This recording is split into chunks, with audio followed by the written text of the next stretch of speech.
Welcome to a Designated Drinker Show limited series, the Do-Gooders Social Hour. Now, we're changing things up just a bit in order to bring center stage to a few folks who are bringing goodness to the world. Now tell me, how could we not toast to that? And to accompany you on this journey into doing good, we recommend crafting yourself a cocktail that is nothing but goodness in a glass. And for this episode, we suggest a holiday colada. It's a bit of pineapple rum, white rum, fresh pineapple juice, and coconut water topped with just a few bubbles. And to find the recipe, all you need to do is scroll down into the episode notes.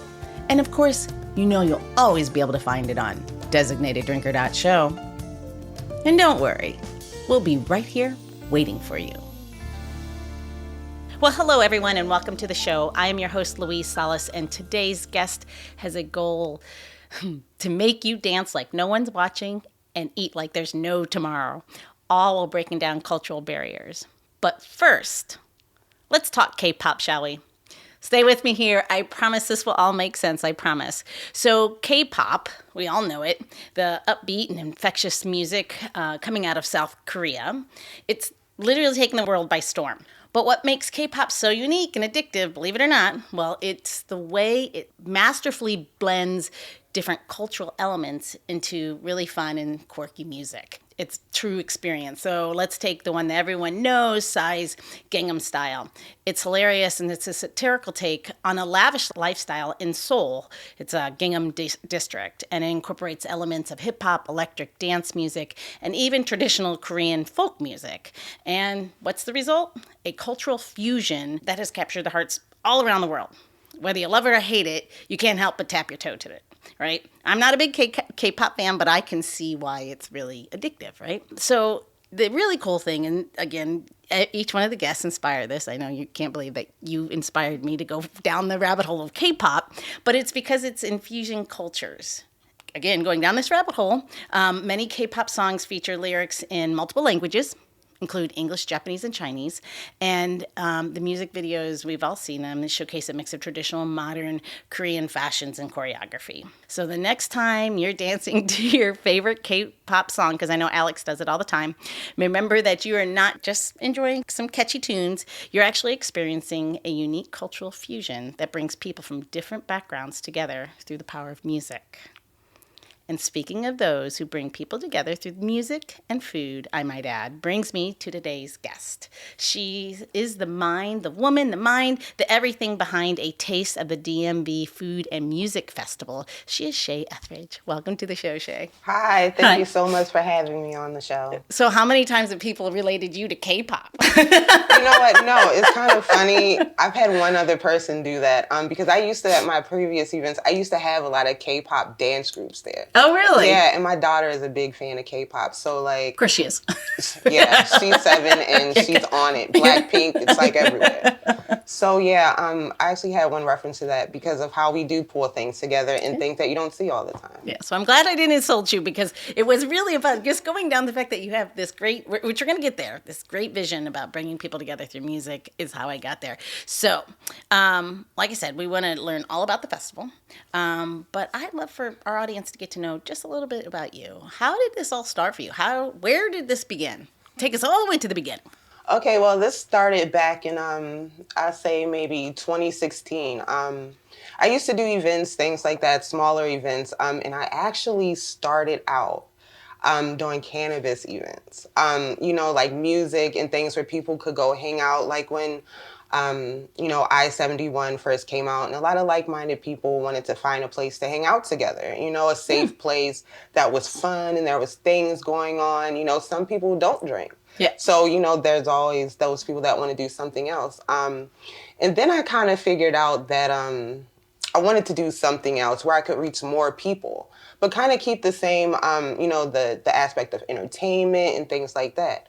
So what I decided to do was, try my hand at big events that were regular, that a lot of people could come to, parents, their kids, teenagers, all kind of people. So I feel like it really started there when I just decided that I wanted to try to do bigger and better and see where my bird could fly. Yeah.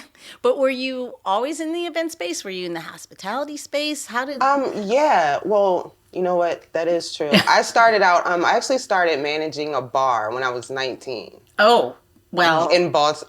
Right. Well, hello. I don't know if everyone knows liquor laws on this show, but whoops. No, it's a bar lounge. It's a bar lounge. I managed like the food part, but I did do a lot of the purchase ordering and stuff like that, and hired a lot of the people that worked there.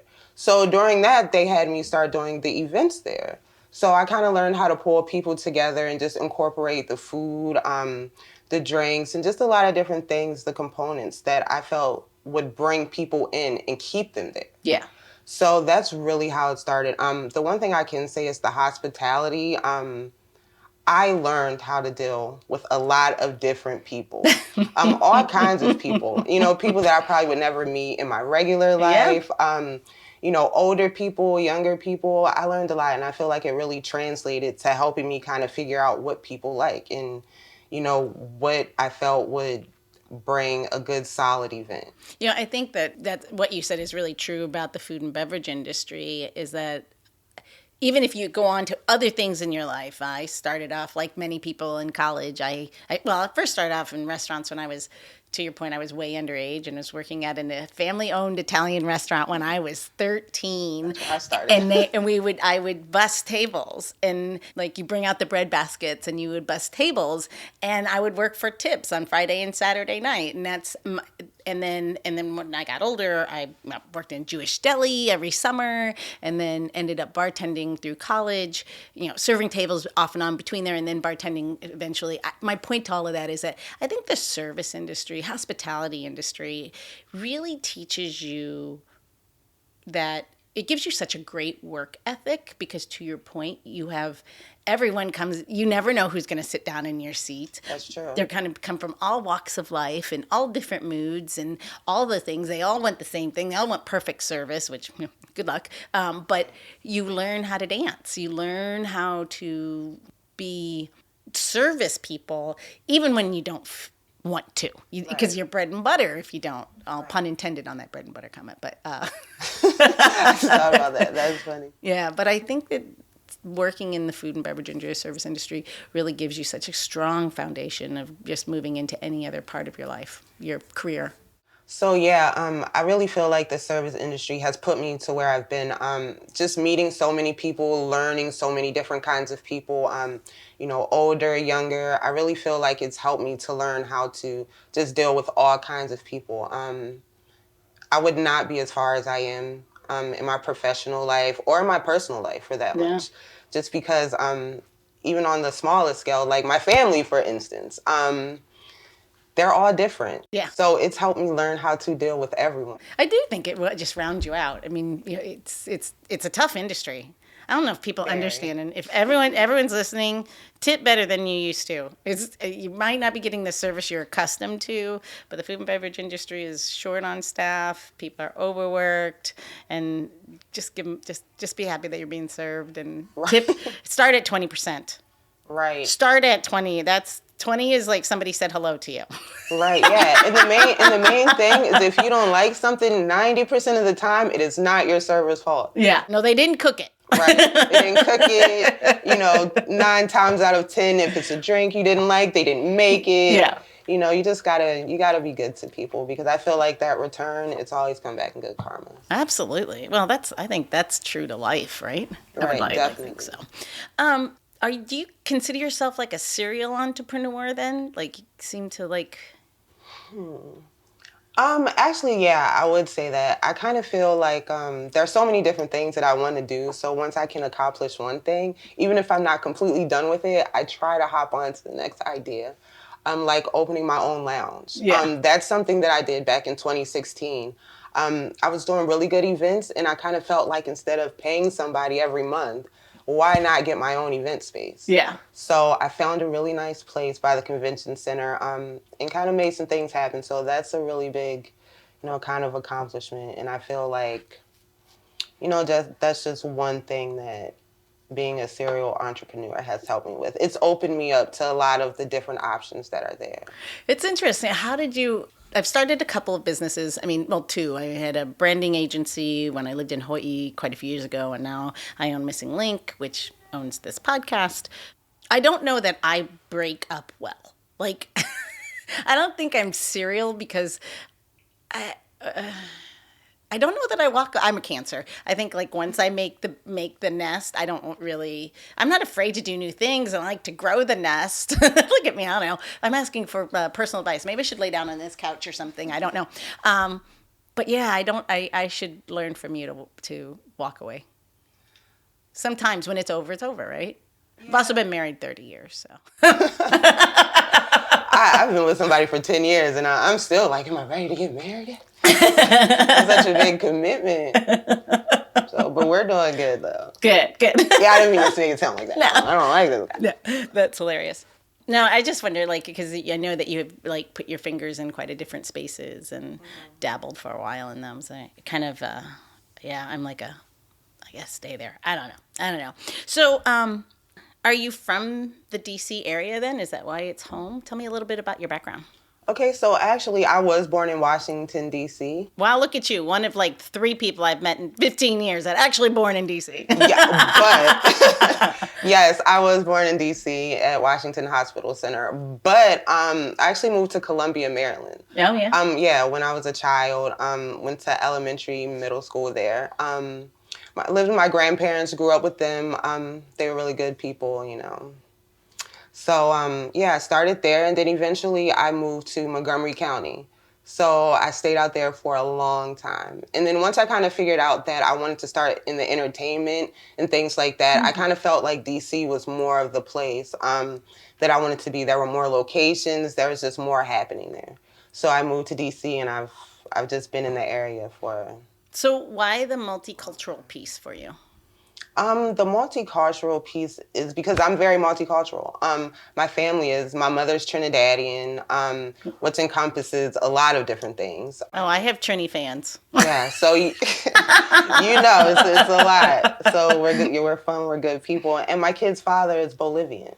Gotcha. And Chilean. Yeah. So we have a lot going on. Our family is very multicultural. That's great. And I think that's something that's important because this area is a big transient area. There's a lot of people that come through here. I think more than anything, this is more of a multicultural area than anywhere else that I've lived. And I've lived in California, which, was a great experience. Yeah. But I think DC is such a great place. And for the events, I feel like it's got to be multicultural because you have so many people and you want to do something that can reach out to everyone. No, I totally agree. It's I always explain living here in DC because this is not, I'm not from here. And I guess I've been here now since 2008, so for quite a while now. But I always say you could be sitting somewhere in the area and hear 5 different languages, and I'm lucky if I understand 3 of them, or like understand where they're coming from. Not that I understand what they're saying, but at least I can identify them. Meaning it's so diverse, and people come from all corners of the world here. I think in other places, you can say, like when I lived in Hawaii, it's multicultural from an Asian standpoint. Like there are people from so many places throughout Asia, and in smaller parts that, I was like, oh, I have a friend from Laos and Thailand, and I got to learn all the differences of the cultural differences there, where growing up in the Midwest, it was all kind of like one, because I didn't have enough exposure to people from different parts of that part of the world. Here, I think there are people that come from like countries that I go, oh, I know that I should need to look that one up. Like, Right, yeah. Very multicultural. And I think it's great. So I think you're spot on. I knew you had a little extra in there, and I wanted to get to that. And you know what? And I really like the multicultural aspect because I feel like here, people mix very well. People hang out together very well. Where in a lot of places it was very multicultural, but it wasn't a great mix of people, right? Yeah, it wasn't like in these little areas. Yeah. But I feel like here, everyone can live together, and I think it's really cool. I like it. I'm sure it has a lot to do with the fact that there are so many people from so many places that you even get to the point where, it's funny that I didn't know anyone from Trinidad until I lived here. And if I did, I didn't know they were from Trinidad. You know what I mean? There's a lot of Trini people here. Yeah, I think so too. I don't know why. The weather's a lot better there. Right. No, there's definitely got to be a dot on the map. Like, if you're going to come, this is the place. So, Give us just a little bit, give the audience just a little bit about what to expect of that Taste of DMV. Well, at a Taste of DMV, I think you can expect a lot of things. You can expect a concert with over 30 different acts. We have 10 bands. Wow. Yeah. We've got 10 bands. We've got some great ones. Got a band called The Rizzards. Guys, to go check them out. Rizzards? The Rizzards. Tell me that. Tell me, who are they? What is it? What kind of music? The Rizzards are a really good band. Like, I wouldn't even know what to classify them at. But I would say, like, if you like people like Bruno Mars or like just really chill music, there's somebody that's really great. There's 4 of them. They're a complete band. And they're definitely somebody to watch out for the future because I could see them blowing up and being really big. And it would be really cool to see them in a small fest. Right, it would. We've got all kinds. We have rock bands, we have cover bands, alternative bands, a lot of Latin bands, we have some rap. We have a little bit of something for everybody. We have some Greek DJs. Are you gonna Greek? Yeah, we have a DMVJ stage. Now, I don't know how the listeners are, but if you know about, the VJs from MTV, we kind of did a little play on that. Oh, that's hilarious. So, yeah, we just have a lot of, we have about 7 local DJs. Oh, wow. They'll be playing for an hour each in their own personal style. Oh, that's fun. Yeah, so that'll be fun. And then we have a performance stage where we'll have dancers, not singing performances, but every other performance of the type, and they're all local to the DMV. Nobody's from outside of it. So, oh, really? Yeah, we don't take any artists from outside of the DMV. Oh, wow. Yeah, because we have such great entertainment. We have such great vibe here, so we don't need anything from outside. We want to keep it straight for the city and for the area. Yeah, that's great. And what part of the city will the festival be held at? The festival will be held by Capitol Hill. It's going to be on Pennsylvania Avenue between 3rd and 7th, but the main gate will be at 3rd Avenue. Gotcha. And if anyone doesn't know where Pennsylvania Avenue is, you need to go back to your American history class. Yes, it'll be really fun in Northwest. As long as you can see the Capitol building, you know you're there. Exactly. And listen for the music and for the wonderful smelling food. Yes. All right. So I think this is going to bring us to the end of part 1. But don't worry. It's the end of part 1 with the woman behind A Taste of the DMV Food and Music Festival, Shay Etheridge. But again, like I said, don't worry. Just go grab another drink because we have a whole lot more to discuss. And so you need to get ready for part 2 with Shay. Cheers. The Designated Drinker Show is produced by Missing Link, a Latino-owned, strategy-driven, creatively fueled production co-op. From ideation to creation, we craft human connections through intelligent, engaging, and informative content. Also in the Missing Link lineup of podcasts is Roger That, a podcast dedicated to guiding you through the haze of dementia, led by skilled caregivers. Now, if you're looking for a whole new way to enjoy the theater, check out Between Acts, an immersive audio theater podcast experience. Each episode takes you on a spellbinding journey through the works of newfound playwrights, from dramas to comedies and everything in between. Find Missing Link's League of Podcasts on Apple Podcasts, Spotify, or wherever you listen to your podcasts. And while you're there, please don't forget to follow, download, and review the shows. Your reviews help our shows reach new audiences. To find out more about Missing Link, visit missinglink.company. That's missinglink.company.